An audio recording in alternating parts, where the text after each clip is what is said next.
বন্ধুরা, আজ দুপুর থেকে বিকাল অবধি আমরা কী করলাম তো দেখতে পাচ্ছ। দুপুর থেকেই ভিডিওটি শুরু করেছিলাম। সোনার পাপাও ডিউটি থেকে চলে এসেছিলেন, তারপর সোনা ঘুমিয়ে গিয়েছিল আর আমি লক্ষ্মীকে খাওয়া দিয়েছিলাম। উনি অনেক কাজ করেছিলেন, আজ আমি আর উনি মিলে ভীষণ করে কাজ করেছিলাম। ওইদিকে লক্ষ্মীকে খাওয়া দিয়েছেন আর উনি ট্যাঙ্কিগুলো পরিষ্কার করেছেন, অনেক নোংরা হয়ে গিয়েছিল। তারপর আমি চলে আসলাম রান্নাঘরে। রান্নাঘরে তো অনেক আগেই শেষ হয়ে গেছিলো।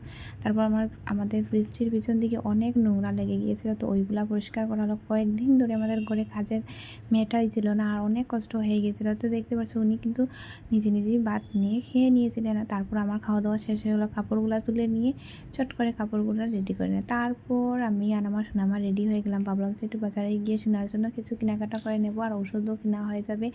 তারপর এখানে দেখতে পাচ্ছি ঝটপট করে কিছু জিনিস কেনাকাটা করলাম, সোনার ওষুধও কিনে নেয়। আর এদিকে এসে দেখি স্টেশনের দোকানে আমার বাবার ফটো রয়েছে, উনি দিয়েছেন ফটো ঠিক করানোর জন্য। আর এদিকে এসে আমরা অনেকগুলো জিনিসও কেনাকাটা করে নিয়ে এলাম। তারপর সোনার জন্য খেলনাও